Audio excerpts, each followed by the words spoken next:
Why not? Why not get it from the raw state? It in the raw state because that is what you are offering them, and of course it is to your advantage. If India gets cashew raw, it creates jobs for its young people. Okay, this is a very populous country. Sure. So you look at the two and decide what do you want. That is Switzerland, all right, and then go and trade it there, and they now buy it, and we now take dollars, and we now have to now come convert it and all of that affecting our currency, and we're not creating jobs. So we create cocoa processing company by Nkrumah, and then the silos are supposed to store the remaining beans, so that if you need Ghana's cocoa beans, come to Ghana, change your dollars and everything to cedis, come to Ghana and buy. That's how you strengthen your currency.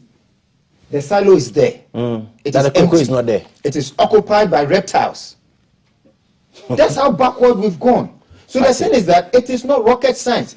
As far back as the Victorian era, right? Almost all of Italy's cotton was coming from England. We just said, no, we need to create jobs. So they started with 10% value addition. So they are now exporting 90% and adding value to 10%. They increased it over time such that within about 10 years, they got to 100% value addition. So now Italy was not getting raw cotton from them anymore, but fabric. Right. When they needed more raw material, that led to explorations that some came to Africa, went to the Americas and the rest. It is scientific. Sure. If you follow the steps, you will develop. Thank you. If you don't follow it, you will not develop. Thank you very much. And you end up. Thank you. Let me bring on Aaron. Manasseh. Yes, let me bring on Manasseh. Manasseh, interesting. How did you feel when you saw this report this morning? In that only a few weeks ago, the IMF were the champions of Ghana's economy rebounding, positioning and gaining its strength to recover. And then shortly after that, you read how their policy or their perspective hasn't changed. And the reality and the truth.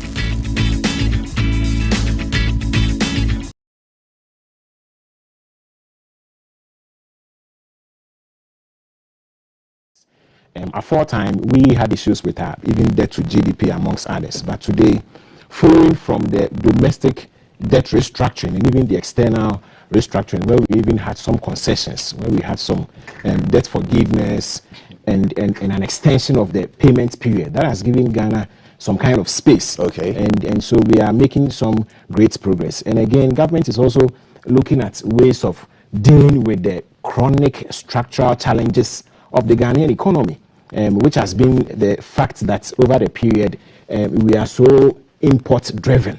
Okay. And that of course affects our exchange rate issues. And so government is putting in more effort to ensure that even our basic material, export commodities, and even our natural resources, we are able to add some more value to it, so that once we export, we'll be able to gain some more foreign exchange. And again, even in the construction sector, what government is doing is to ensure that we are able to increase the local content aspect of it, so that once we are able to even use more of local materials and even to engage more of the local engineers and contractors, we are able to create some more job opportunities for the young people. And so government is very much aware. We are working on a debt issue, and that was what necessitated our negotiations, even with our external creditors. It was very, very difficult.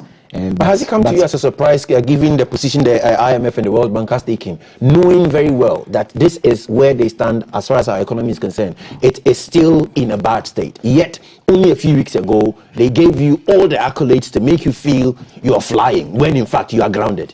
What I know is that we are working on our debts. Okay. Today, our debt levels has reduced. Okay. Reduced. And we are putting in more effort to ensure that we are able to create more opportunities for businesses to grow. Yesterday, there was a program on the SME growth and opportunities for young people. Yes, and I believe that is the way to go. So that is the focus of government, to ensure that once we are able to create more opportunities for people to work, that of course would feed into the reduction in our quest for imports, right, to ensure that we are able to safeguard our domestic currency. And so for our debt issues and even exchange rate issues, government is on course, and the measures we have put in place to ensure that we are able to reduce our ballooning debt and even to make some gains, especially in our exchange rate yielding results. And we are confident that going forward, we will be able to have some more gains to ensure that we have reduced debt portfolios, so that we'll be able to have some more revenues for other critical projects. Today, we always complain that there are a lot of stored projects. And the good news is that today, when you travel across the country, you realize that there are a lot of contractors that are back on site. And this is following from the completion of our external debt negotiations. And you are aware that there are a lot of projects, for example, road projects, that are tied with our bilateral partners. And so once you put a moratorium on your servicing of their financial facilities to you, that of course will affect the continuity of such projects. Today we are happy to announce that you find a lot of contractors on site on our various road, even other projects, hospital projects among others, who are working to ensure that we are able to make the country better. We are able to develop more roads, to boost our productivity levels, and even to complete most of the hospital projects we are doing. And so government is on course to ensure that we have reduced debt volumes, so that going forward as a country we'll be able to raise some more revenues to even feed into how we are able to invest in critical sectors of the economy, so that Ghanaian businesses and even our day-to-day activities will be much better. All right, let me go to Honorable hasn't had a bite on this particular subject, so let me bring on Honorable Timothy. You see, it is red pen. I'm telling you, the grand headmaster. You see, my brother, well, we forced to the IMF program, so they have the right to tell us anything they want to. If you mismanage your family and you go a borrowing from your rival or a friend, you will keep telling you're a useless man. No matter what you do, you tell you're a useless man. How come that you're always borrowing to sustain your family? This government told us that going to an IMF is no. And that we send the country to IMF. They bastardized IMF. I'm even surprised IMF is even talking these things. If I were the IMF, I would even not give them the $3 million, $1 billion they were looking for. They even told the IMF that, look, they are small boys on the floor of Parliament. That's what they told them. And that they were moving the economy from taxation to production. And that the money is here. It is because of mismanagement and incompetence. That's where we are. Yet when we're leaving power, our economy was -B. Today is junk. Look, here a lot of pundits across the globe, they say that, look, there was this country in sub-Saharan Africa, everything was going well until it will become a mockery. Look at Nkonjo Iweala, the former Minister for Finance for Nigeria, and now the Director General. He said that, look, what has happened to Ghana, no country should go through that again. We've become an example. Yes, we become an example of bad governance. The same IMF is telling us that Ghana retains the first position in debt, as a country that has been choked with debts. Tax revenue alone that these people have got is 412 billion. That one, you don't need to borrow. It's for you to use. This morning I was telling them that, check this, the Pokwasi interchange. It's less than $100 million. Can you imagine if we had pumped $2 billion of the $50 billion that we took from the Eurobonds and other development partners into roads? There's nothing wrong to borrow. It's the efficient use of the money that you've borrowed. That is the issue. And that's where didn't you hear this similar comments pre-2020? Yes, now let me come. My brother talked earlier about, he talked earlier, because I want to go, because we don't have time. He talked about cashew.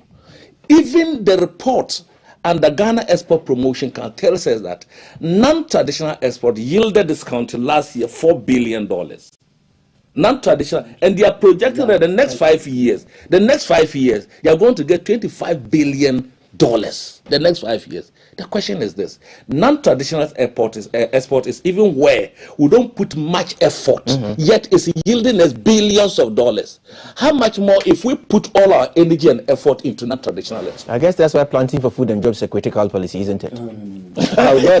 Why do you not agree? Do you understand? If you want to go there, why not? As I talk to you, you've seen the argument. Remittances, and let me take this up. Remittances are just the fees they charge when you remit money. When you remit money, this government has gotten up to $12 billion. And the money is stuck with this fintech and other institutions that they are supposed to release the money to the Bank of Ghana, and they are not releasing the money. What are we doing? Well, the issues are many. Let me look. He talked about yesterday the Daily Graphic publishing about 1.9 million youth that cannot do. As I talked to you, multi-dimensional poverty is highest in the Asante region, over 950. And the poorest of all is over 850 in the northern region, Northeast Savannah. That is what the Statistical Survey tells us. Statistical Survey goes ahead to say that 8.4 million people cannot get food to eat.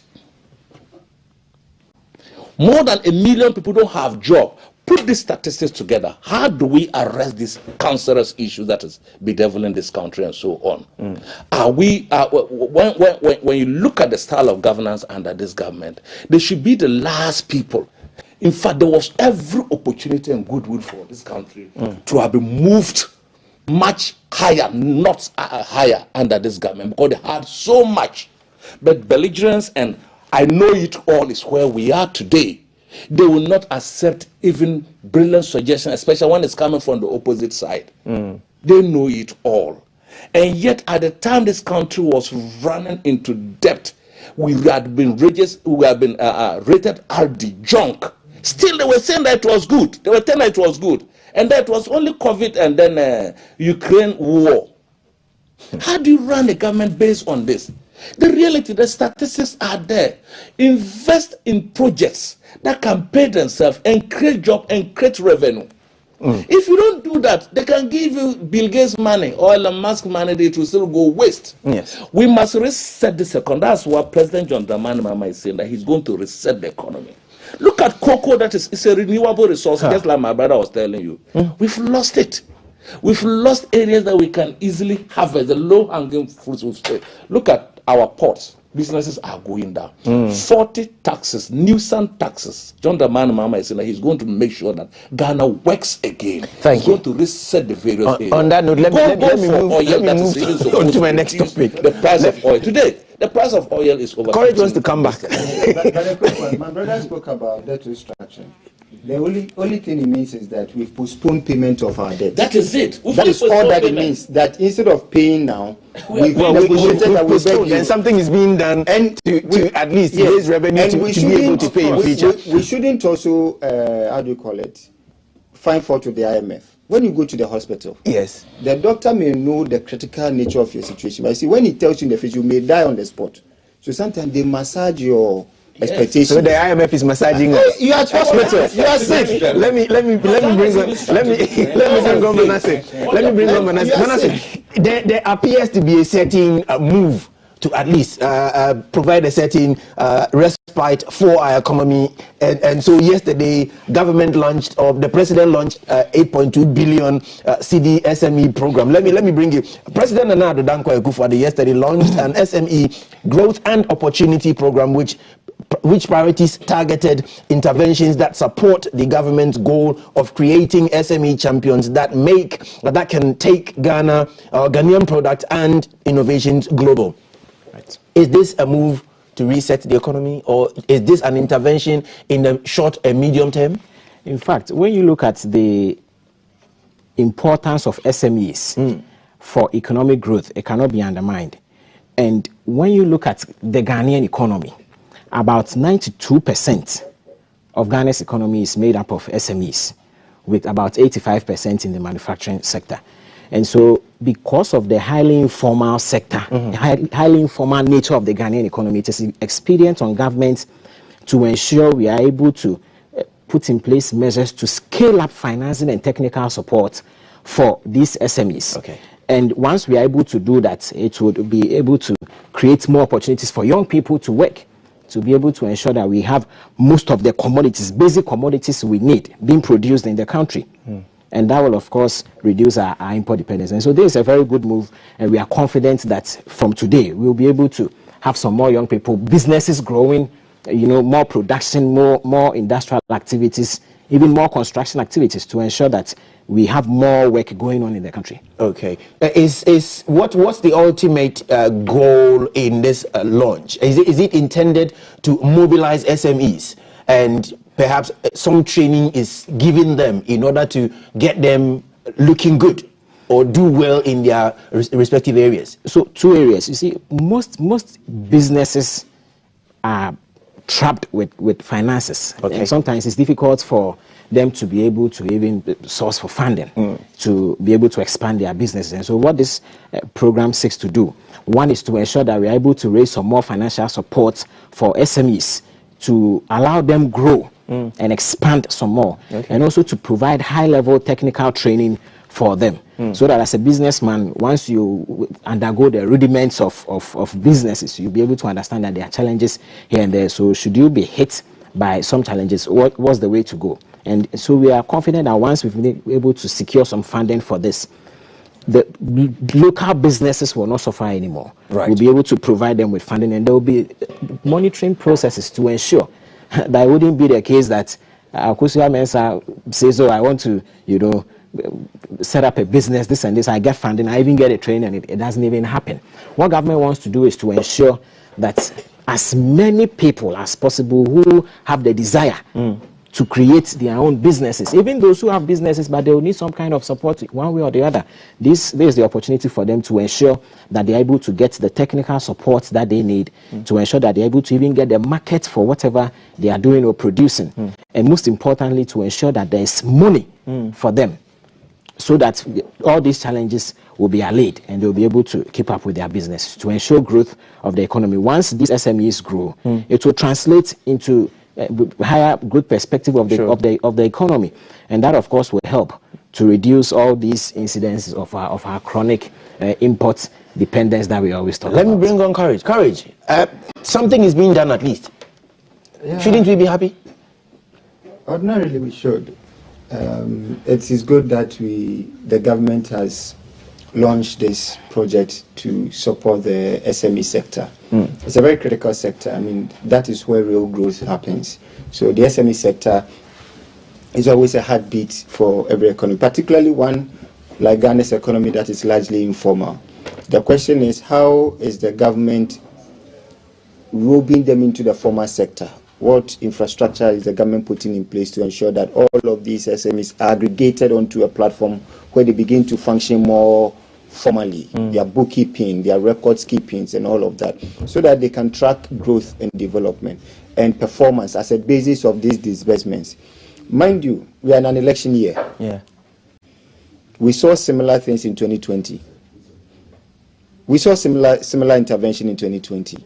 And that's my only worry, that ultimately this may not be able to go into the hands of the right people to create the right impact. And so the question is, what was done in 2020? Has it been audited? Has the Ghana Enterprise Agency, which is the agency through which these things are channeled, have they been audited? What does the audit report say? Does the audit report show that we should continue to trust them to do these things? What has been the impact of previous interventions? Because you can't just, this is about 8 billion Ghana cedis. Yes. And you throw 8 billion Ghana cedis into something, you need to be able to track impact. So what we've done in the past, and they've had a lot of money from MasterCard Foundation, the GEA has had a lot of money, to disperse, to spend. What has been the impact analysis? Per the audit, how credible have they been in undertaking this function? I think it is on the basis of that report, if it does exist, that I would be able to either sleep or not be able to sleep. But looking at the current state of the economy and knowing that at least for the past 7 years, there's been some of these interventions year on year, then it gives me cause to worry. Because if the interventions have been impactful, we probably should be in a better position than we are now. I have heard spokespersons say upon monitoring and reviewing, some were necessarily shelved in order to create these, let me call them motto, we see currently on our tables. And this would be off the back of those that has been shelved. Having taken a broader analysis of what was first rolled out, this was then considered to be the way forward. And so shouldn't we celebrate this? So the question is, this is public money. If public money is given to Courage Nobi, and Courage says, I have a business, a small business, and I need support, and Courage is giving $2,000 equivalent, about 30,000 cedis, sure, to put into that. And the review shows that Courage misapplied the funds. I didn't use it for its purpose, and I couldn't manage it well. Is it enough to just say that, okay, Courage is off the program? No. There should be consequence.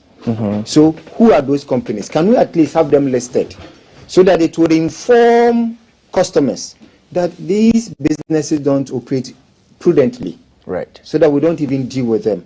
Does the GE have on its website blacklisted companies? So that it will also inform the financial sector. So that if I go to a bank, if I approach a bank, of course now at the current interest rate, you can't even get financing for SMEs. But if I do approach a bank, is there that kind of information sharing platform where they can now make an informed decision, the reason why I should not be dealt with, you know, in that manner. So I think it is beyond just saying that we've shelved some. You know, I mean, in the past, you've had people call you, Charlie, there's this money, there's this thing. So you just put some documentation together and come, you get some 15,000. As a matter of principle, I don't participate in those things. I don't take. But how many people did not take that kind of offer? So what is the tracking? What shows that these are existing businesses? They are truly functioning. Okay. The National Entrepreneurship and Innovation Plan had also been doing same disbursement since 2017.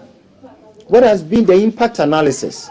How many companies have we grown in the past 7 years? So we're just doling out money, and we're not. Let me bring Honorable Timothy. My time is almost up. Honorable Timothy, at least there's some hope of something better ahead of us. Shouldn't we be glad this is the way? You see, we have to check the cost of doing business, even for these SMEs. This is 8.2 billion. I'm saying we have to check the cost of doing business for even the SMEs, and then utility, electricity, taxes, cost of fuel and transportation is a major issue that kills such initiative. He made a brilliant point. We've done it in the past through the is it the MBSSSI? What has been the report that came out from it? We've seen monies that came from COVID that was given to party food soldiers and so on, as told by Felicia and other people, that this was what it was supposed to do. But you see, like Manasseh said, the real economy are these SMEs, not the big things. Okay. They are the people who fill the gap between the economically deprived people and those who are generating what?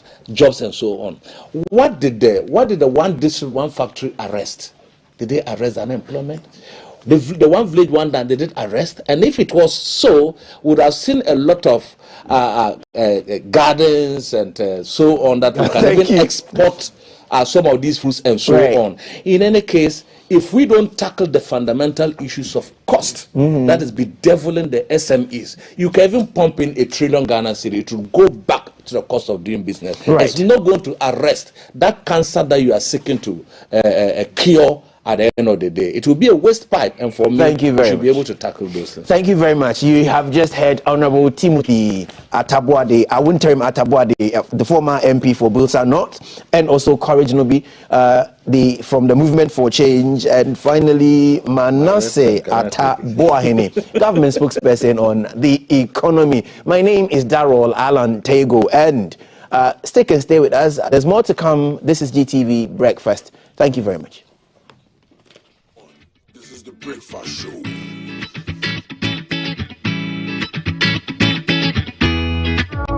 Let me see. She's never had a toothache before. There might be a cavity. Don't you use Pepsodent?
Oh yes, probably from using my phone on the bed. No, your cheeks have gained weight. Relax like this. Sometimes you relax. Jay, your like cheeks that. have gained weight. And then by the time you get up, then your arm. Do you have a missed call from Kafu? Jay, your cheeks have gained weight, man.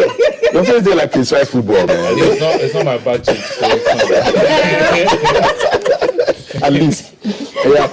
So the number's going to come up on the screen, and then give us a call. Tell us what's on your mind. What's on my mind is I'm really glad that this whole LI 2180, which was going to give MPs the right to have a siren on their vehicles and flood traffic regulations, has been shut down. You know, Charlie, listen, if this thing had continued, we would have organized action.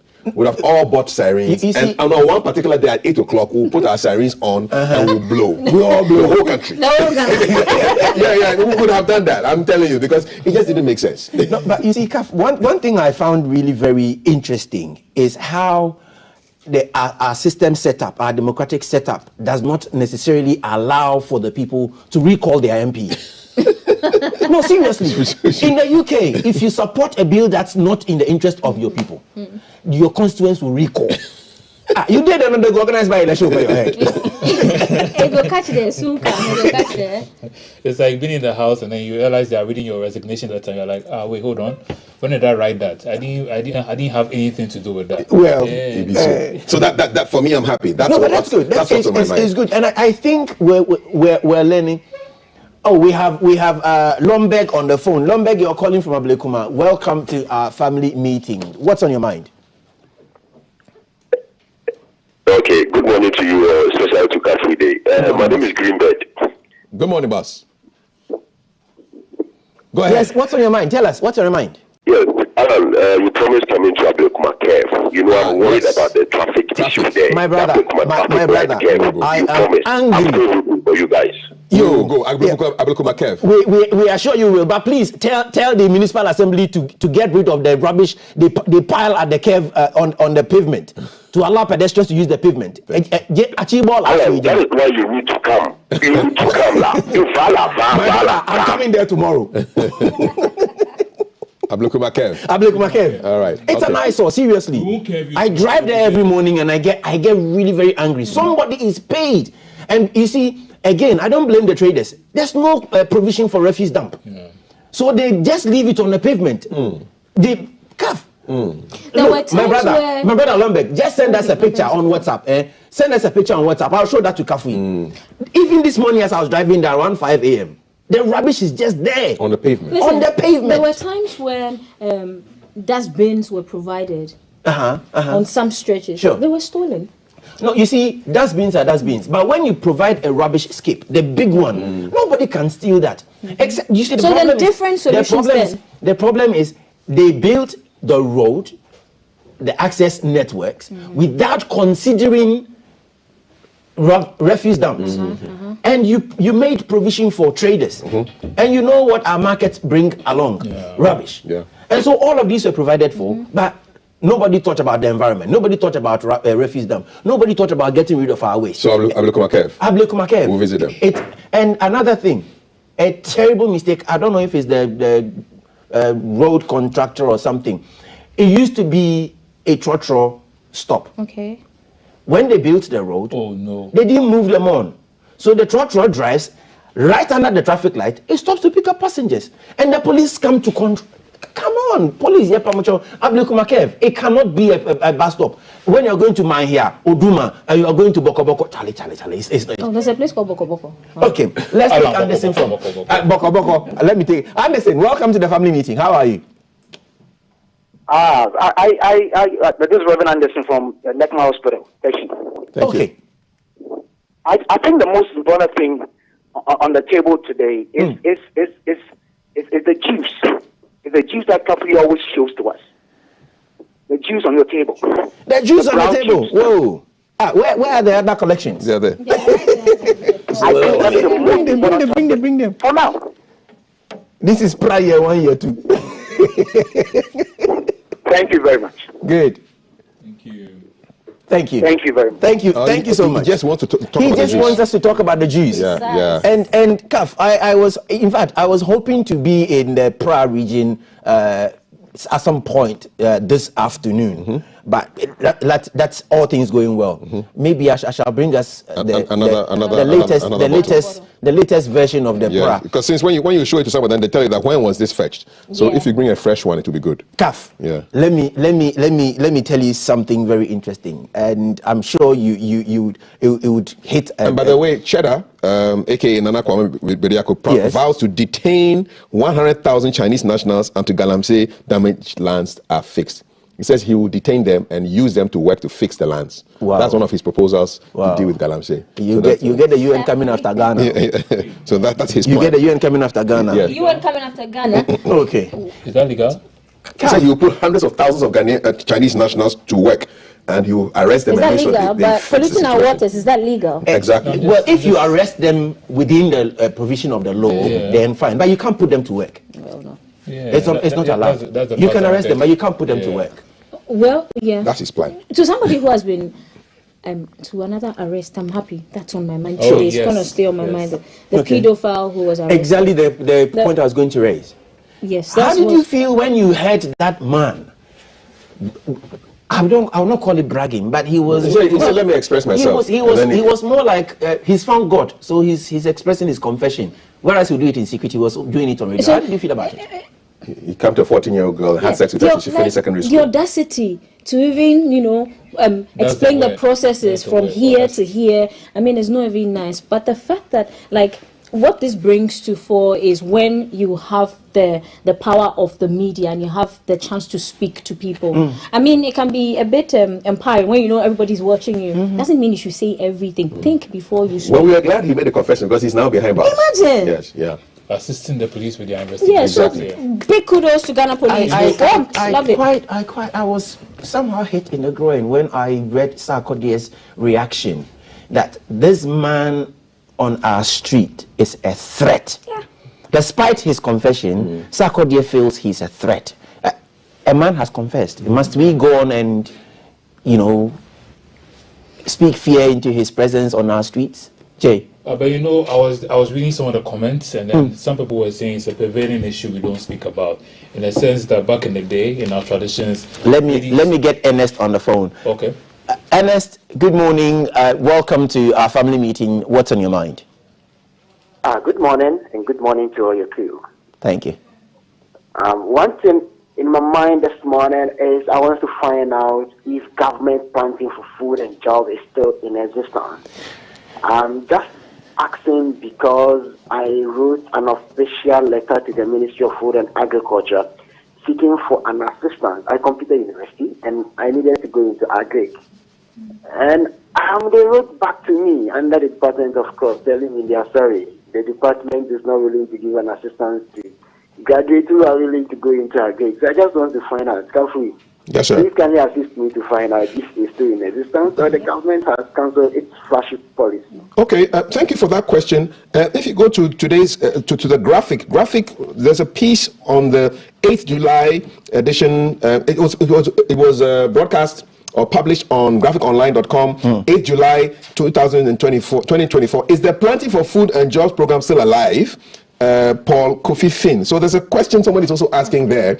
And so, yeah, we will put the questions to the people who are in charge and get some answers for you because, yes, farmers need assistance. And if you are interested, I think you need to be supported. Sure. And without food, we will not be here. Of course. Yeah, so it's a good question. We will put the question to the people at the PFJ Secretariat and get back to you. Is that okay? Absolutely. Jay, you had the floor earlier. Yes. You were reading comments on the pedophile thing. Yes. Some of the comments were mentioning the fact that's a prevailing issue we don't speak about in the sense that back in the day, ladies as young as 13, 14 were married to older men than them. So it's been a tradition with us. That's why the canker has come such that we don't speak about it. We know about it, but we don't tackle the issue. This man was not married to this girl. No, it's like they were saying, one of the comments was saying this has been a problem with us for a while that we don't speak about, and the person is glad this man has been arrested, drawing attention to the fact that back in the day, our ladies as young as... We legitimize that and call it culturally acceptable. So now a lot of people don't see the problem it poses. They think it's normal. Hey, it's not normal. Yeah, that's why this attention needs to be drawn to the subject. It's not normal. Yeah. Imagine parents going to entrust your children into your 14-year-old daughter into a teacher's hands, thinking this person is going to instill some sense into them, and then you find out years later. Let's get Patrick on the phone. Patrick, welcome to our family meeting. Thank you very much for joining us. What's on your mind? Hello, yes. Good morning. Good morning. Good morning. Patrick, please raise your voice a bit for us. Okay. Good morning. Good morning to all of you. Good morning. Good morning. Yeah, what's on my mind is I'm a nurse. I work in Kitchener. Okay. I'm from the Western region, by the way, but I work in the Volta region since 2019. When I came, you have this motto that we call it Dubai motto. Women also use it because it doesn't have this cross that they have to be holding on. Patrick, we can hardly hear you, and so we missed the item you mentioned. What was it? I said hello? Yes. I said when I came to Volta region in 2019. Yes. I used to buy fuel. Okay. For my motor full tank, it was 50 cedis. Now I have to pay close to 150 cedis. Every 2 weeks, I'm a nurse. Every 2 weeks, 150 cedis. I think it's 149 cedis for every 2 weeks. That is if I'm going from work to house. But if I'm having any extra thing to do, I have to come by. I see. 200 cedis to 250 cedis. I Look see. at our salary. It's nothing to write home about. So cost of living issues are worrying you? Is worrying. Cost of living. Yes, the cost of living. Okay. If I get a chance to go and work even in Togo or somewhere like this, I'll go. I see. Do you know the cost of living there? Yes, we always cross the border every time. He works in Kitchener, so he's close to Aflau. All right, And it's far better. All right. Okay. Well, you've got to do what you've got to do. You've got to do, take care of man. your family. Survival. As long as it's legal. Yeah. If you parked your vehicle perhaps and picked public transport, would it be a better alternative? In some cases, it can be worse. Yeah, but Patrick, he's gone. Patrick is gone. Okay. Hopefully not to Togo yet. Yes. Well. Yeah. The cost of living is crazy. You have to know how to deal with your expenses. I mean, yeah, we all have our survival strategies. Yeah. What are some of yours? So go on leave. No. So last weekend. That's my last strategy. weekend. So if you're going to be cooking like food for the week, it's Sure. going to be on a large scale. I switched to using the coal pot and charcoal, What? even though I had the gas. Gas, And yes. then apart from the fact that it's quicker, it's way cheaper. Cheaper, So that's yeah. what I'm doing to get Which one? Chaco? charcoal. one Coal kind. pot. There's Japa too. No, true. You in fact, look too funky to use a. I can't just imagine you use a. Hold it. Let me go back on the phone. Jay, let me go back on the phone. Amos, thank you for joining us. You are our very last caller for today. What's on your mind? Oh, yes. Good morning. Good morning. What's on my mind is very simple. Since this is a family meeting, I think you have to be fair. Where is Thelma? She's on assignment. Okay, Thelma is on assignment, And so Multiti too. and Multiti as well. All right, well, sorry. Thank you very much, guys. We have to wrap up. We have to end it here. But before I go, let me say a very special birthday to Linda Asante. Linda Asante is the head of procurement for DDS 55, a very vibrant telecommunications company here in Accra. Linda, may God bless you. Best years ahead. Thank you very much. And this is where we draw the curtain to an end on our family meeting today. Family members, it's been a pleasure having you around. Thank you very much. I'm looking forward to the next conversation. So we're speaking to Unimax students, GIJ campus, about the realities of life as a student in Ghana. I hope you not talk about cost of living. Well, we are going there. It's a reality of life. It's a reality of life. Yeah, so stick around. We'll be back there pretty soon. Don't worry.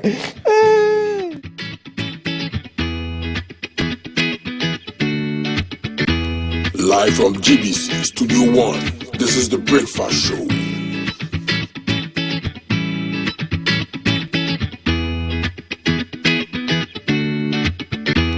Live from GBC Studio One. Picture this. Kwame no grief.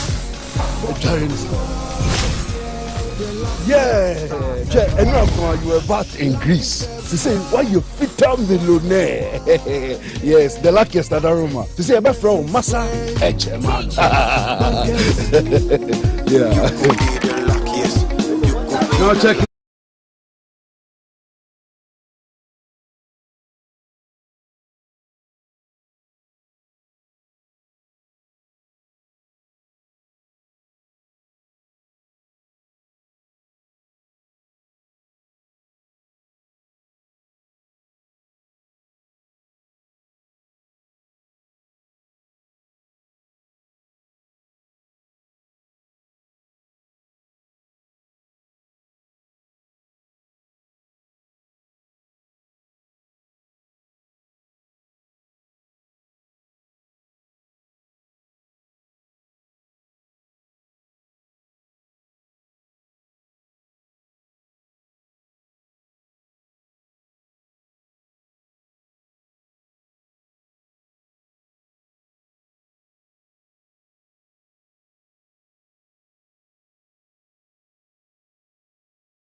is a level 200 student as well.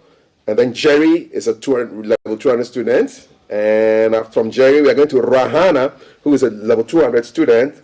Sitting next to her is Stephen in the blue shirt, level 300. Angela with the interesting headgear is a level 400 student. And Lincoln is a DIP 2 student. So it's DIP 2 here, and then you are Titus 200, Iman 200, Jerry 200, Rahana 200, Stephen 300, Angela 400, Lincoln DIP 2. So straight off the bat, what's it like to be a student in Ghana? Who's going to go first? Just raise your hand and we go. I go first. Good. Adama, what's it like? What's your reality? All right. Thank you so much for the opportunity. Like you said, I'm a DIP 2 student. And if you are in JIJ, you are a diploma student, you know what it requires. But I want to appreciate the fact that I'm a student. I've come to school because it's a means of empowerment, it's a means of acquiring more knowledge, it's a means of becoming better as an individual because you're adding more value to yourself as an individual. But then there is also the part where we are managing and we are surviving. Okay. We all know these days what is making school very, very difficult for us is the state of our economy, how things are hard and how things are difficult for us. And it's something that we have really been coping with. For someone like me who is a diploma student, a lot is being expected. A lot is expected from us because we are not like the normal regular student. We are being taught everything. And as at now, I'm doing my projects. So the regular students, they are in level 200. And we are bombarded with so much courses to study. That is with the academic side. How many courses do you do? Currently, I'm studying eight courses for my final year diploma student. Okay. My first semester was 10 courses. Okay, so in total, over the 2 years, 18 courses. So the list was 8. So you can just imagine, you are reading like 10 courses for just a semester. Okay. And then also there is also one thing I also want to say. So sometimes when it comes to the academic side, you find yourself being a good student. You find yourself doing so well, proving to be like the best, working on your grades, and things just don't happen the way you want it. For instance, I recently had an online IA to write, but because of network issues, I couldn't even submit my network. Okay, so were you punished? So I didn't write it. So what does that mean for you? No grades? It means there is a dash for me, which means that it's going to affect my results. Okay. So how do I even become happy? Because I'm yearning for A, and at the end of the day, I don't get. The network messed you up. The network messed me up. Who else has a network issue on campus? You want to share with us? It's everywhere. It's everywhere. Let me hear from Lincoln. Lincoln, so what's your reality? Is it different from Adama's? Quite the same. Because being a diplomat student, it entails a lot. Because the pressure on campus, you studying alone, coming to campus, maybe you have class at 7, but traffic, you get into campus, maybe the class has started, you have to be on rush. It's like a whole lot. It demands a whole lot. And one thing is that the lecturers, when they come, they don't think you are a diplomat student, so they are going to pardon you for. You are just a student. Yes. So you are going the normal way. They don't care. You are supposed to be in the class to wait for them, but they are there. They are not going back. Whatever you have come to meet, just cope. So they foresee inside for you. Just cope with that. So it's not easy. GIG. It's rough, huh? Yes. Okay. Adama spoke about economic issues, cost of living. How is it affecting you? Somebody will say, but you don't work. So how is cost of living affecting you? Who wants to talk about cost of living? It affects us. Yes. Let me speak about the fact that at Unima KJ, you're expected to work on so many projects.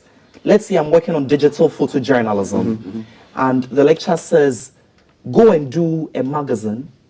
You don't have money, you don't have the resources. You call your mommy, you call your daddy, and they're telling you we have nothing. And you yourself, you know the economy is very, very hard. Due to these reasons, it can affect your project. How have you coped? Or, what have you done? It hasn't been easy. Recently, just this morning, I thought of deferring my course, coming back the following year after I go back and work. Really? Because it hasn't been easy. And as a young person, 20 years old, having vision to be an educationist, having vision to sit at work every day you sit currently and do more than what you're doing, and I'm passing through such economic challenges, it would affect me. Is any of you working and going to school? Yeah. Which of you? I do. Who else? Who gives you money? Your parents. So have you gone to mommy and daddy and said, look, I need cash, and they say, we don't get some. Rahana. Yes, yeah. When we were this course, print news writing, we were asked to write newspapers. So my group, we were 10 in the group, and each and everyone was supposed to pay 72 Ghana cedis. For what? For the printing of the newspapers. So I called my dad, and actually I stay at Amasama, which is very far from the campus. So when I called him, he was like, oh, I just sent you money last week, and you are asking for money again. Did he say it in what kind of tone did he say that? Actually, like, he said it in a way, that day I felt like I was a burden on him. Yes, because the way he said it, he just sent me money last week, and I'm requesting for money again. I was like, oh, it's not my fault, we are having projects. I was like, okay, you can use the money I sent you for that. And when I'm coming to school, I pick about 3 cars before getting to school. Did your father release the money though? No, he didn't. Actually, I called my uncle. My uncle. Okay, so it was my uncle. All right, okay. Let me answer what she said. Briefly. So because we are aware that our institution, this is what it requires from us. Someone like me, every semester I know that it comes with its own wahala. I can't prepare. So when I come, sometimes some of the courses tells you what you do. So me, I start informing my parents, this is what you are going to do.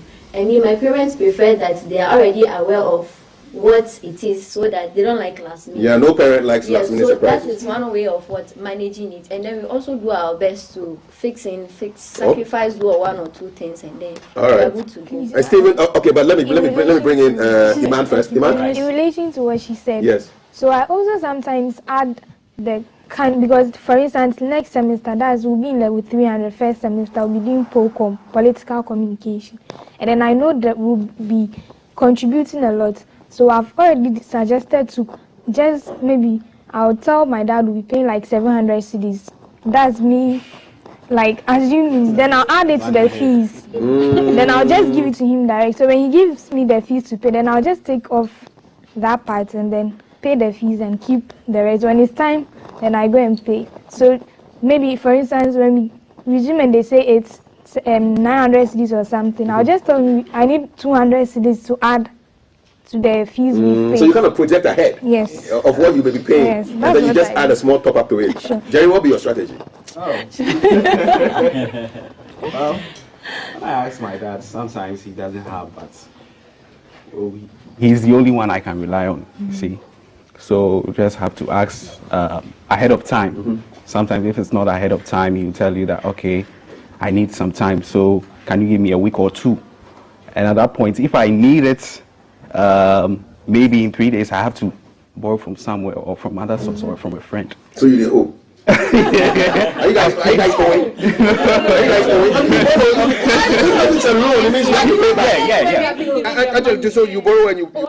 So you have like rich students on campus you borrow from. Who is the bank on your campus?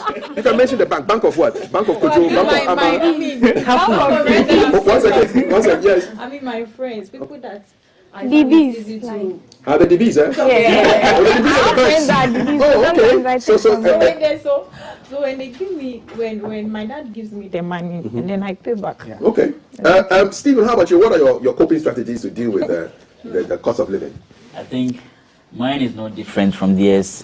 Being level 300, like Rihanna said, I've done political communication already, and I know what it entails. The cost involved, the time that it takes. Why is political communication so expensive? Well, it exposes you to the rudiments of politics. Okay. And so you are not just doing anything classroom. You are doing the real field work of politics. So you go on campaign tour, you engage various stakeholders. Within the campus? Yes. No, outside campus. Outside campus. You visit media houses, you bring, because you see the NDC, MPP, the national, political parties as your competitors. No movement for change, no CPP. Oh, no. Okay, so this is Ghana Liberation Party. This is a student party. Okay. Yeah, right. I was the flag bearer for FAP last semester. Okay. Yeah. What is FAP? Freedom Alliance Party. Okay. And even though we didn't win, it was very good. It was very exposing to the realities of politics, and then it gave us a lot of experiences. Okay. Currently, I'm contesting for SRC president. All right. And like they spoke of the economic hardship, I would say I am very hit. I mean, it's not easy going around, engaging with colleagues, visiting hostels. You know, we have 2 campuses. The transport alone. Jolu, Ringway. Yeah. But don't you guys have a school bus that takes you up and down? A shuttle service? No. UNIMAC IJ doesn't have one? No. Does it go at a particular time? No. Only when we have programs on campus, then the SRC come on board and gets a bus from the management. They don't use the SRC. I've never sat in the SRC. You pay for that. You never sat in it. I've never sat in it. No. Hold on. Let's get this straight. Yeah. The SRC doesn't have a bus. Even if it has, it does not function. Ever since I'm in GI, I have not seen any So there's no bus. The only thing SRC does for us, which we appreciate so much, is when there are programs and they want students to come, then they solicit for management to give us bus. Then they convey us from new campus to old campus. Yeah, but you're on your own when you're going to lectures. Aside that, All right, Jerry. And even sometimes. One second, I'll bring you in. Let me touch on the SRC bus. I've been on this campus for 5 years now, for various reasons. I don't think I should share it here. There used to be a bus. It was the shuttle for the school.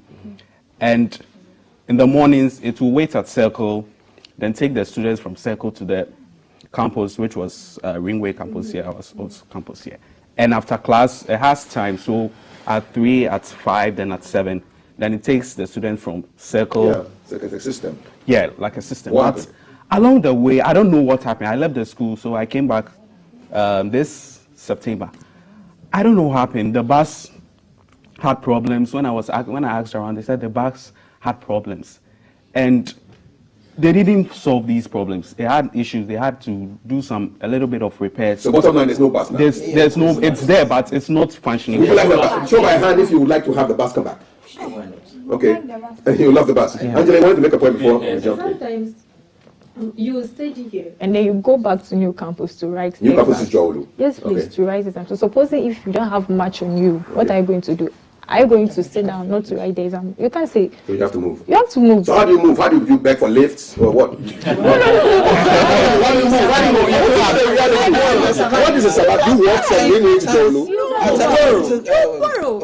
You guys are going into debt before you are out of school. If you ask your parents and then you are not getting at that particular time, you need to find a friend and then, please, can you get me this amount of money? So when your parent gives the money to you, and then you pay back. Do you know how much you owe right now? I don't owe. You don't write down how much you owe?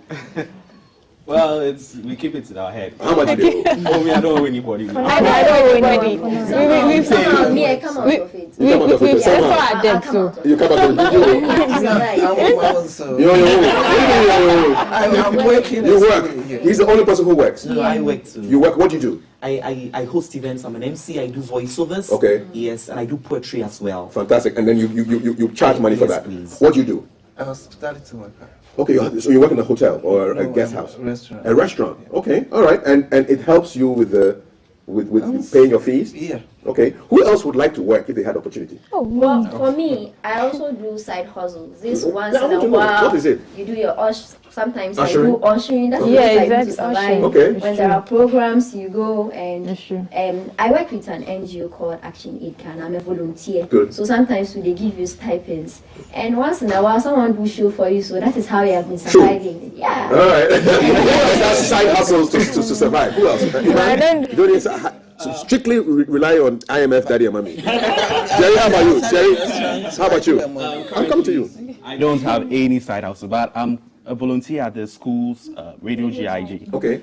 And the reason why I'm doing this now is to equip me for future ahead, because I want to be someone in the media space. I want to improve. I want to work on my news writing, my storytelling, how to edit stories, how to cut and edit sound and video. And I think this is an opportunity that a lot of students, my colleagues, do not see it or do not want to grab it or do not understand the importance of it. Right. And sometimes I feel really sad because we did a course this semester. It was broadcast news writing. Yes.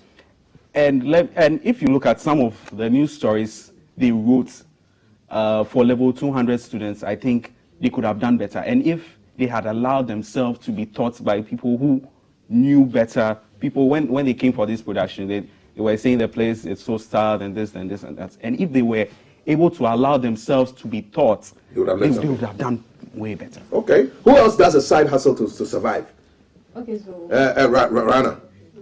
So you are strictly relying on mommy and daddy. Bro, how about you, Stephen? For me, when I'm in school, I don't do side hustle. I only do that on vacations. What do you do on vacations? I have a brother who's an architect. So on the construction field, whenever he's busy, I go on site inspecting works. Okay. And then like a small manager.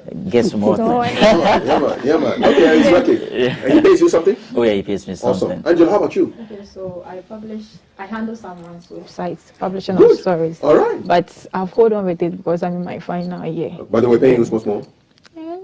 Hey, you should negotiate. Even if it's 100 CDs a month and you have 10 I wasn't customers, you have happy. 1,000. And even another part was I wasn't happy with the payment because I'm a student. I have to get data for online classes and then other stuff. The person wasn't paying. He was paying, but it wasn't enough. Did you renegotiate the thing? Ghana is renegotiating that. Okay, so the negotiation, I told him that I need data. So if only you could provide it, I mean, it could even reduce the cost. If you give me 350 and then providing data for me, I'll be okay. But if you are not providing the data, and then when you pay me at the end of I have to use that same money. So at the end of the day, there's no, I mean, so I can't have you use. sacked him?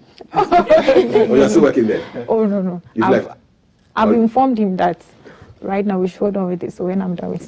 That's all. Lincoln, you said apart from the hotel, restaurant work, you're a model as well. Yes. Okay. What kind of runway? I do fashion, I do commercials. Okay. And photogenic as well. All right. Awesome. We're looking at realities of student living in Ghana. I'm here with a panel from Unimac IJ, and they're telling us what it is like to be a student in Ghana. Let's talk about politics, because we know that all these politicians who come up they start all their stuff from campus. So hands up if you are involved in student politics or would like to be involved in student politics. Just show my hand. Hi. 1, 2, 3, 4, 5. How about you? You're not interested. You're not interested. You're not interested. Why are you not interested in student politics? Okay, so I feel like politics entails a lot, and then if you don't really know much about what's going on, even though we are journalists, we are student journalists, upcoming journalists, but if you don't really search and you go and say something that is not, you are not supposed to say it, then you'll be in trouble. You'll be in trouble. You don't want trouble. I don't want trouble. So what kind of journalism are you interested in? You're not interested in political journalism. What kind of journalism are you interested in? Maybe I don't know yet, but then for now I'm learning how to edit voices and then So the production side of things. Production side. Maybe later on I would try and focus on. Okay. There are other two non-politicals. What kind of journalism are you interested in? Okay, so I'm interested in writing stories and then presenting news. Okay, but not politics. Why don't you like politics? I don't want to. You see, I don't want to lose some opportunities because when you're a student politician, there are some kind of there are some kind of opportunities that you can not get it. Let's say you've gotten some opportunity. Someone will ask you, are you an NPP or NDC? Immediately you say you're an NPP, like, oh, no. So just say you are independent. But they still want to find out. No, but this is, they can't force you to be what you're not. And then I don't want anybody to know if I'm NPP or NDC. Okay, all right. How about you, Rana? Why are you not involved in politics? Actually, yeah, I don't like politics. I don't know why, but I don't like politics. Is it the way the adults do it that you don't like? Yes. What don't you like about what they're Although I'm from a political home, but really? You don't like politics at all? Now the student politicians, why are you in this business? Okay. So quickly, before I answer this question, I want us to know that the fact that we have a lot of practical aspects of what we are studying and demands that we invest in our in all the coursework we do is very, very important because the institution thought it's wise to do so. In Diploma 1, we did creative writing. And we invested a lot of money in that, and we did advertising production. So creative writing, you have to publish your own book. Yes. There's a festival, you have to pay, and it involves money with that. So there is value for money in that context. We just recently ended the Enterprise Development Fund, which was on Saturday, and that one too was an investment from students. It was our own money that we paid. So I just want to make people know that in as much as we are complaining that the school demands that we are rich students so that you'll be able to cater for all of this, it's not because it's difficult or anything, but there is value for what we get. Just that they should come and give GIJ, they should sponsor all the activities we do, and maybe give students some small money because we don't have hostel facilities. We come from our home. Now, I'm interested in politics. Why?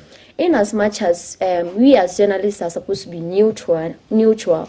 I'm not saying I'm MPP or NDC, but I'm interested in politics for development because we cannot do without politics. Someone has to do the politics to get the things done.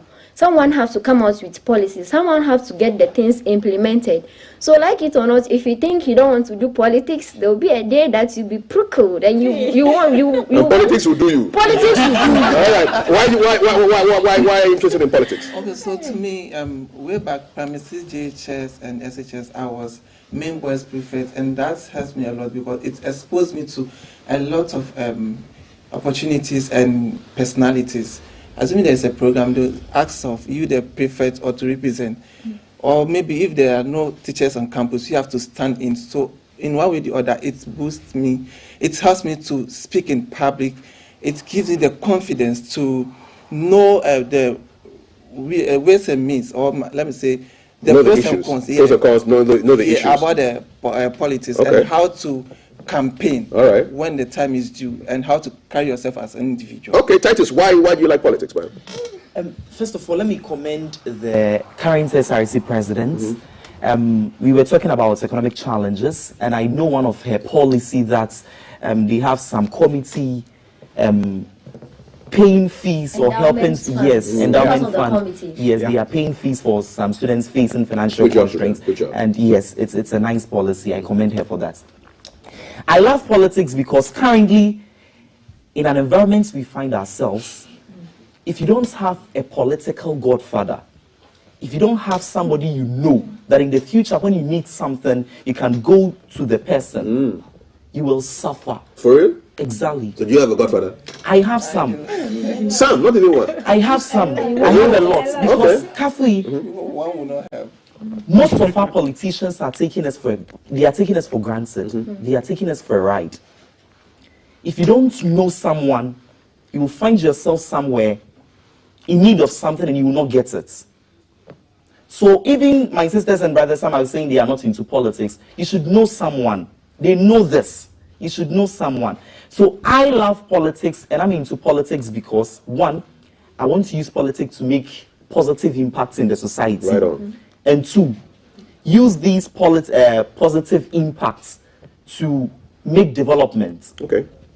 Not only for myself, but for others. To get a godfather and use politics to make an impact. In the society. My brother. Stephen, why are you a politician?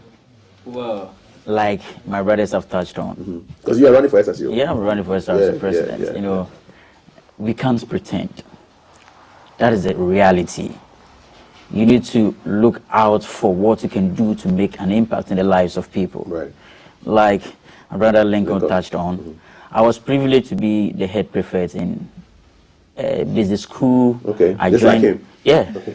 I joined the disciplinary committee representatives for high school. You were disciplining your peers. Oh, I wasn't actually imposing on them, but they got to realize there's a need for them to be So disciplined. you got training through basic and senior high. Yeah. And now you want to be SRC president. Yeah. And just past administrations, I was one of the justices for the Judicial Committee. Okay. I mean, I've been a course rep since level 100 all through to where I am. And I feel the need to stand in for people to make that positive impact. All right. So that's why you want to go. Well, yes. Okay. Jerry. Yeah.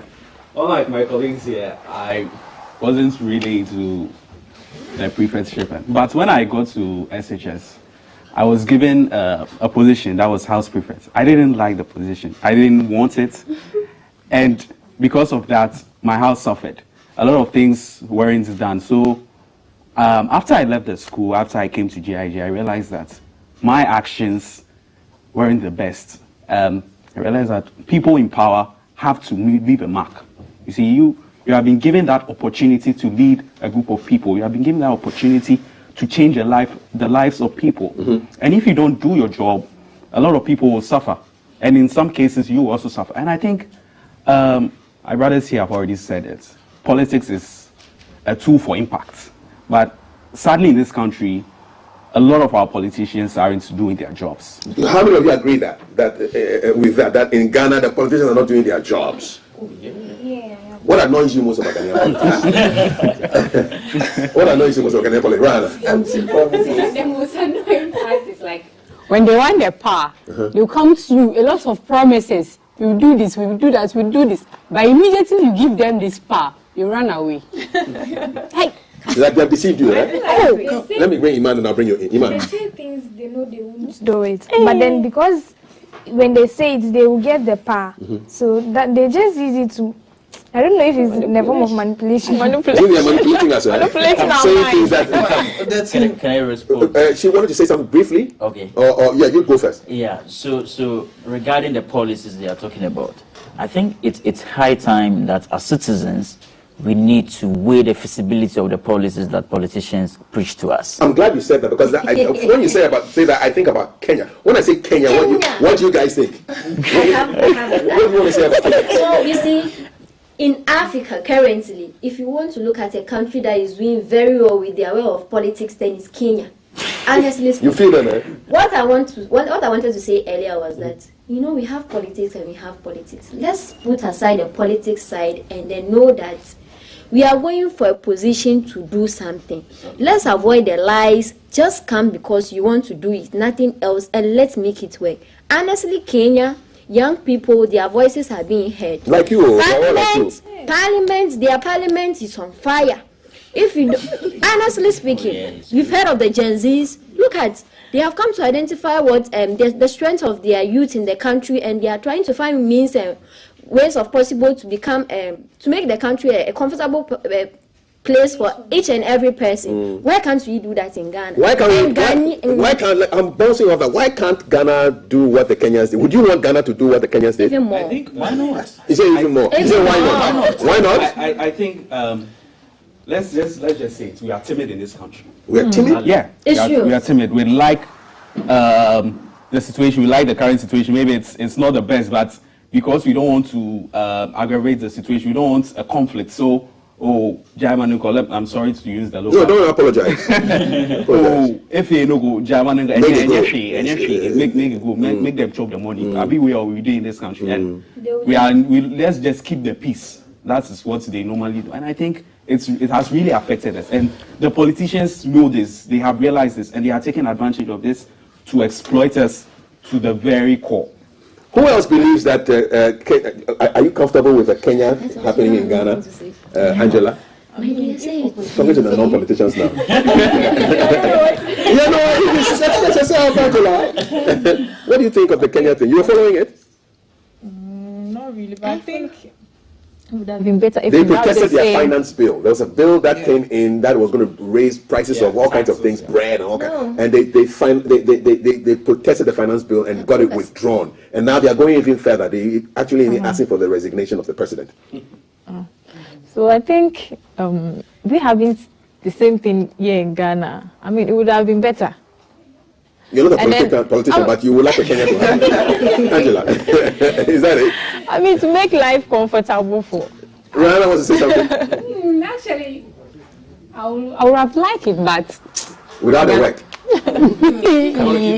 You want to keep the peace. No, because people died. There was risk. Yes. 2 days ago, another person died, and in their protest, we don't want people to die to get things done. But Kev, I just want to touch on one or two stuff regarding to the Kenyan incidents. The Gen Zs that protested, I wouldn't believe that they belong to one party. No. In fact, it's a partyless action. Because I spoke to a Kenyan journalist asking whether the opposition were taking advantage of what was going on, and they said that these told the politicians specifically, step aside. This is our fight. So it wasn't a political fight. That is it. So that is the understanding of nationalism. You see, I come to the realization that Ghanaians, most of us are hypocrites. Oh, now you are dissing us. Why?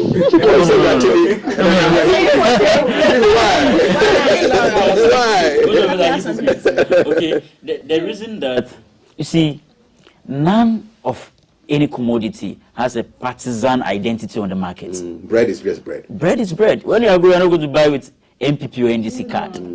So you are free to belong to A or B, but let your conscience work. Okay, I like that. Lincoln, you've been listening very sagely. I mean, any comments on this? Yeah, Kenya? so not about Kenya. I'll talk about Ghana here. Yes. Here in Ghana, I think we the citizens, we allow ourselves, excuse my language, to be used as a fool. Timid, hypocrites, yeah. Words are strong. Because one way or the other, the politician will pitch whatever they have to you, and you will sit back, say, I'm an NDC or I'm an MPP guy. Now, there's a project ongoing. Me, let's say, let me use myself as NDC person, seeing that, okay, this project is not going to work, so let me destroy this. So that at the end of the day, I will say it's because NPP is in power, they couldn't do this. Now, NDC will come into power. NDC will say, no, this project is for NPP. Therefore, I'm not going to continue. So the partisanship, you don't like it? Yeah, I don't like that. You don't like it? Yeah. We should stop it. Yeah. Before we wrap up, I'm just curious, is it okay, I mean, if you mention that you belong to a particular party on campus, are there repercussions? No. So people freely identify with parties on campus? Yes. And there are no issues. There's TESCON and TANE and all those people. How about the butterfly people? Do they have a group on campus? Not yet. I'm going to see the new force. The new force is... Hey, what do you think of the new force, guys? Oh my God. I think the new force, we should give him the chance. One word to describe new force. Youthful. That is. Boldness. Iman? Confidence. Jerry? I think for the future. For the future? Rahan? I was thinking of the confidence. You think they're confident, eh? Steve? Not now, for the future. No, you don't want them to come now? No, not now. You want your party to come first? Angela, what do you think about that? I think confidence. They're confident. Yeah. I would say confidence and vibrant. Have they come to Unimac IJ to speak to you guys? Not yet. Are you looking for I want to hear from them. How about the other parties? Have they come around? We don't need other parties. You don't need them. The other parties is always NDC. You want to hear from the new guys? I listen to the politician. same people. Yes. And I think... TANE is NDC. Yes. Yeah. And the message they brought or they gave us was great. Okay. Yes. They came there during the public lecture, I think orientation, something. Right. And it was the best. On point. Osman Ayariga Esquire was able to explain to us why we should accept the NDC this time round and why we should support the 24-hour economy. Yes. So you understand it now? I understand it now. Okay. Why on NDC? Okay. Well, they say there's no problem with saying who you are, right? Okay. Just show by hand. Have you guys ever voted before? Yes. Those of you who have voted before, let me know. I did. Adam, I you haven't. have voted before. Is it that you are too young? No. Are you all over 20? Yeah. You're all in your early 20s. Me, this is my first time. This is the first time you're eligible to vote. Yeah. So who's going to be a first-time voter this time? Just show by hand if you're going to be a first-time voter. A first-time voter? 1, 2. The others have voted before. No. I'm not voting because I don't. You're not voting? No. Why can't you vote? Let's explain why. Let me explain. The reason why I'm not voting is because I am looking at the current commodities. I'm looking at those who are going for political power, and I'm not seeing anybody capable. But you just said that when you were in primary school, you didn't go for a position, and then people came in and they messed up the place. So why are you doing that? I don't look. The reason why I'm not voting for anybody is because I don't see that. Let me just say it. I don't see anybody capable of taking this country forward, and it's not. And because it's my responsibility to vote, I just have to go there and vote for anybody. That's the wrong. I think a lot of people are just doing it to just vote because it's your responsibility. But the rest of you are voting. Sit back and do your homework. Because you will not sit down for me to choose someone for you to come. Okay, I'm almost out of time. So I'm going to ask the last question. How many of you will stay here after you graduate? Versus how many of you will join the queues in front of Canadian Embassy, US Embassy, British High Commission and fly? How many of you are staying? How many of you are staying? Whoa, you guys all want to you want to go abroad? I don't know. Opportunity. How about you quickly? I want to serve the nation. But will you travel? Maybe for vacation, but I want to serve the nation. When I get the opportunity. Where would you go if you had the opportunity today? Where would you travel to? Iman. I'm serious. Maybe Canada. Canada. Jerry, are you going or staying? I'm staying. You're staying. Rahana. If I get the opportunity, You go. Where will you go? Canada. Canada. Steven. Go for studies and return to Where? Where will you go study for? United Kingdom. United Kingdom. Angela. I will leave. Where will you go? I want to go to UK. UK. Lena. Okay, so me, I'll say I'll stay in Italy and London. So if the opportunity, because my grandmom is at London, then my uncle Italy, so I have the opportunity there. But now I'm here in Ghana, so I have to make the change before going to someone's. Are you all hopeful that Ghana will improve? Yes. Hopeful? Yes. Hopeful? Yes. Hopeful? Yes. All of you are hopeful. You are not. We are not. Well, that's it. It's the beauty of democracy. What did you make of our conversation? Please put the comments down on the stream. It's on Facebook. I think it's on X as well, and it's on YouTube. It's will be coming to a school near you. Thank you very much to the students of Unimac IJ, Adama, Titus, Iman, Jerry, Rahana, Stephen, Angela, Lincoln, and former student Kafri. Thank you very much. Take care. God bless.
inscription on the back of the tank top says, a woman should be two things, who and what she wants. And so we are going to be speaking to the gentleman who, okay, so there's something on here as well. Permit us. So, and he's going to be telling us the story behind his designs. Mind you, he's into extreme high fashion. There's a video we are going to be pulling up shortly. This guy put together bandages as clothing, people. So we'll take that video. When we come back, we'll be chatting with any extreme fashion people. This year is by far.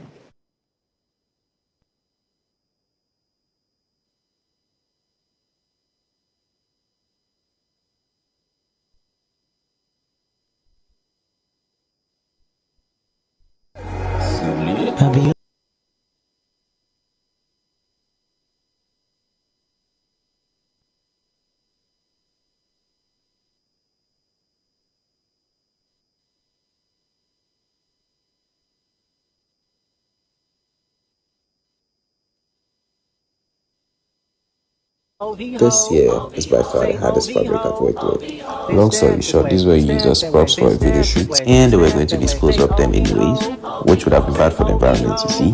I asked the director to let me put them to good use. Here I am making a tank top out of bandages, which came out very good in my opinion. Hit the follow button if you want to see me style this.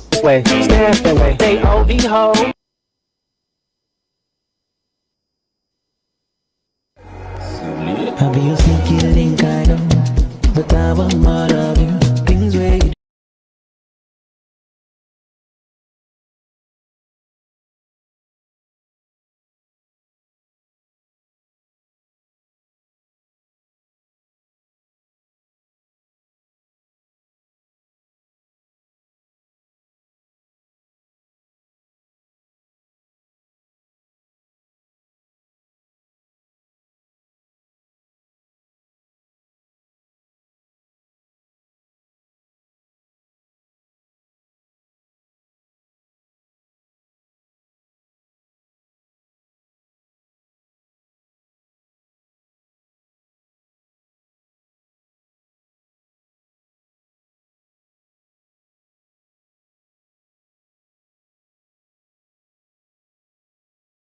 So we're going to be chatting in a few seconds with Eni.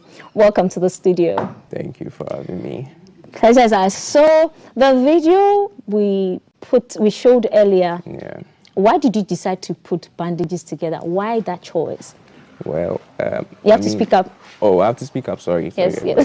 Yeah. So, I mean, the bandages itself are going to go into the environment anyways. Yeah. Would have created waste. You understand? And I preach sustainability. My brand preaches sustainability. Okay. It preaches sustainability, my brand. Yes. So that's like a core value for my brand. So I decided to make the most out of it. I feel like that's like the perfect way to tell people and then show people about it. Okay. Yeah. Okay. So this is a video of when you were putting it together. So look, people, let me just get this out there. I'm dying to get this out there. Okay. So you have hair. So people, why I am saying this is, I want to get this out there is, so Eni happens to be Mr. Drew's brother. See the looks, show them. You have hair, eh? Later on, you tell us about your brother and his hair, his situation with the hair. Okay, so what's your real name? And let's talk everything creating. Okay, my name is Enoch. Okay. Call me at the O2. Okay. Yeah, I'm gone. Eni Enoch. Okay. That's like my alias. Okay. Is that how your family used to call you when you were small? Eni. Oh no, Enoch. Shaban actually. Shaban? Yeah, August. Means August. Okay, okay. So Eni. Yeah, Eni. And your brand, the title of your brand is? The name of my brand is D-Hood. D-Hood. Yeah, the neighborhood, yes. H-O-O-D. Is it together? Yes, together. Okay. Why D-Hood? The neighborhood. Okay. My neighborhood inspired this whole thing. Okay. It's like the catalyst for my brand. Okay. Yeah, what's your neighborhood? Oh, Malam. Big shout out to Malam. Greetings, people from Malam. Shout outs to you. Okay, so first, what's the life of a creative like? Well, you look it. Yes, but what's a life of a creative like? So it's not so different from everybody's life. It's just, you know, we just use our creativity a lot because we are like open portals. We soak in a lot of things and then we create with these things. You understand? Get inspired by these things. So it's not too different. Okay. Yeah. Okay. Your brand preaches sustainability. It does. Okay. So how do you go about preaching sustainability when you source for your fabrics, your clothes? How do you incorporate it? So usually when I'm in town, when I go to town, Kanta, I video everything, I put everything, I document everything, and so yeah, that's how like I put them together and create videos out of it. So I go out there, walk, you know, you see me walk out there, and then you see me pick stuff from all these bales and then stuff I can use. Then I'll pick it, I'll come home, cut them up, and then create something beautiful out of them. Okay, so what's it like when you go like clothes shopping at Kanta? Do you have to go there at 4 a.m.? Do you already have people who supply? What kind of stuff do you look out for? It does depend. It depends. Sometimes when I'm going, I just want to go and get blanks. And with the blanks, I don't have to like wake up early. When you say blanks, for people who do not know fashion, what do you mean? Layman language. Yes, please. So blanks basically like plain t-shirts, plain pants, plain, you know, plain whatever. That's like a blank. Okay. So you just go and get blanks and then walk us through. So was this a blank? Did you pick this up as a blank? this was a blank. Okay. And then what happened to it? And I upcycled it. When you say upcycling, what do you mean? We give it personality.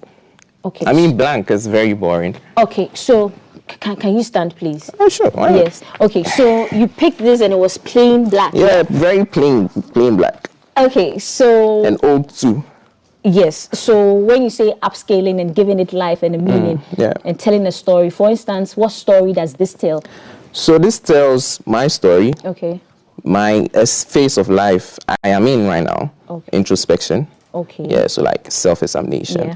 So this on here means eternity, and this one means harmony. Eternity. Yes, it's a Japanese symbol. Okay. Yeah, and the last one is revelation. Oh, why are there no Idinkra symbols on there?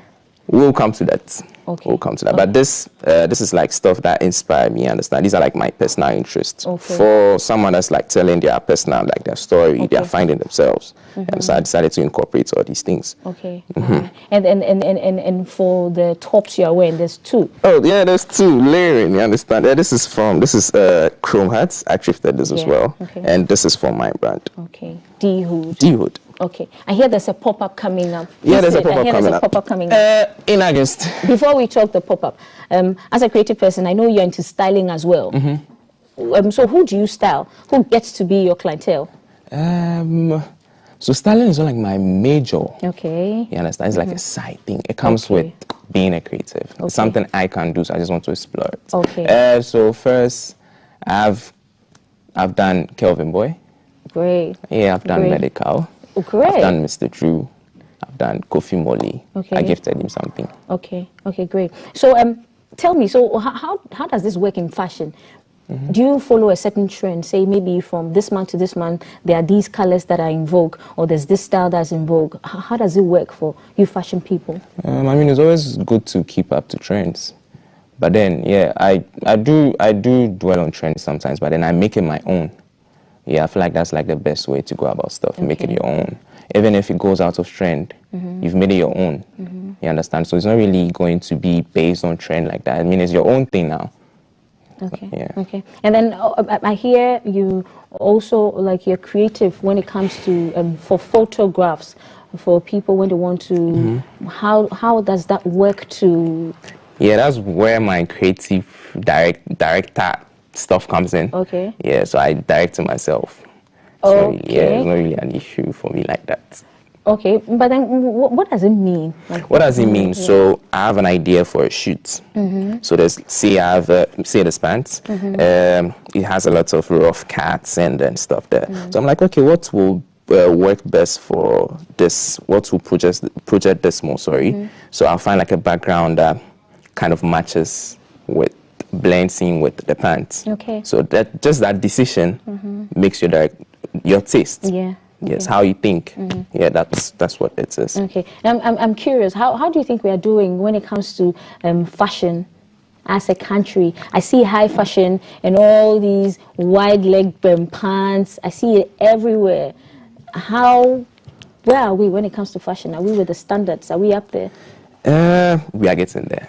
As a country, yes, we are getting there. I mean, looking back 5 years, 6 years, 10 years ago, it was not like this. But now it's growing, and people are accepting the fact that, oh, this is a job, this is a whole thing on its own too, and yeah. So what's the craziest fashion trend now? Craziest fashion trend? There are a lot of crazy fashion trends out there. Give us 3. So there's like futuristic fashion. Okay. That's like doing a lot, like putting a lot of accessories on, futuristic accessories. So what you see the Gen Zs with the glasses. Yeah, the like glasses. The glasses, the leather pants, the futuristic shoes. You understand all these things? Yeah, right. Okay. What's another trend? And then there's like something that travels back in time, so something that's like very vintage. Yeah, retro, something like that. Yeah, there's that too, and there's very modernized ones too. Okay. Now I see a lot of people out there wearing leather as well. In a kind of weather in Ghana, is it advisable to wear leather, and why is that catching on? Akata enimi huhu. Akata enimi huhu. Into fashion, into BBR. I mean, but why is the leather trend catching on in Ghana? I guess people are getting invested into like the motorcycle culture, because leather is from the motorcycle culture. Yeah, so I guess maybe that's the case. And there are a lot of other things to that happening, a lot of things going on. Tell us some. Oh, you want to know? Yeah, like 2. Right now, you told us. Okay, so then you've mentioned the leather. Yeah. And there's leather, and then what else? Creative people getting creative. Fair. I mean, fair is not very suitable for Ghana. The Ghanaian. Yeah, but it's fair. The people are really wearing fair stuff a lot in Ghana. Yeah, but it's good for accessories, not like a whole outfit. Okay. I'd prefer people use it for accessories. Okay, so before we talk your pop-up, give us a quick fashion tip for the men. And the weather has changed. It's a bit cold. You're the best person to say this. What would you advise people to wear? Say if you're going to work.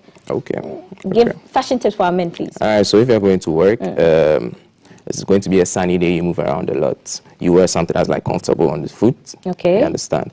And then you wear something that can like move in freely for say pants or shorts. I think shorts best. Okay. Yes. If you are not in a corporate space, that is. And shirts, you can go for anything that's like sleeveless. You can go for white. You can go for something that's like not so heavy. Just don't look at me. Don't say he's wearing a lot of things. Why is he saying that's different? Yeah. So that. And caps too. They do help if you walk around in the sun a lot. Okay. So you should wear. Yeah. It does shade your face. Okay. When is your pop-up happening? What's it called? Is there a theme to it? Well, there's no theme. Okay, it's going to be for my new capsule. I have a capsule out, not fully, not like the whole thing, but then I have a piece from the capsule that's out already. The crop top you saw, that's a piece from the capsule. When you say a capsule, what do you mean? Oh, capsule, like let's say three pieces. Okay. That's a capsule. Okay. So at the pop-up, are we going to be seeing, say, your collections? Are we going to be seeing new designs? Who's going to be walking the runway, for instance? Who's going to be there? Okay, so we are not going to have a runway. It's just going to be merch. We're just going to be selling merch. But then we'll have like good music. We have some drinks. And we'll have like a mini showroom kind of thing. So I'll put stuff on dummies, dolls. Okay. Yeah. So it's going to be for the new collection anyways. But I have stuff from the old collection as well. Okay. The new capsule. I have stuff from the old collection. So these are stuff from the old collection. This is like the very first collection I dropped. The t-shirts, the pants, the cap you saw. What was it called? The first collection? Introspection. Introspection. Right. Okay. Where is this pop-up happening? Where? Stay Up Outlets. It's a retail shop. Okay. Yeah. Where is Stay Up? It shares this the same compound as at Bayview. Yeah, they Okay. all share the same compound. It's like Hotel. opposites, baby. Oh, okay, right. And across social media, how can we follow it if people want to come? So it's happening on the 24th of August, 2024. Begins at 10 a.m. to 1 p.m. 10 a.m. to 10 p.m. Yes. 10 p.m. Yes, 10 to 10, yes, right? yes, 10 to 10. Okay, so who are going to be there? Who are the other people who are going to be there? Are we seeing other fashionistas like yourself? Yes, for sure. You are seeing people that are into my thing, that are not into it, that are trying to get into it. So people that are into it, trying to, you understand, all kinds of people. Yeah. Are there many stylists or creatives like yourself who are into high fashion? Oh yes, for There are a sure. lot. Yeah, there are lots of them. There are lots of them that are into it. Okay. So general views about the fashion industry and something you want to tell Ghanaians before we wrap up? General views. I think, just as I said earlier, we are getting there. We'll get there. If you are doing your thing, have fun with it. You understand? Yeah, that's what I can say. That's all I can say. All right, people. We've been speaking with Enny. Enny is a creative, and his pop-up is coming up on the 24th of August. It's happening right opposite the Bayview Hotel. It's D Hood Pop-up. Is it a free event? Yeah, it's a free event. I mean, I'll be selling. I can't come and charge people for gate fee again. That would be long. Quickly, ideally, what's the price range of your clothes? Oh, it's very affordable too. Very, very affordable. So I have, it ranges from 120 cedis and then it goes. 120 Ghana cedis upwards. That's where you get the Hood clothing, people. The pop-up is happening on the 24th of August. It's a free event. Across social media, how you can follow is just go on D Hood and then you can follow the free to the event. People, this is how we end our show. Thank you for staying with us. We'll see you tomorrow bright and early. Bye.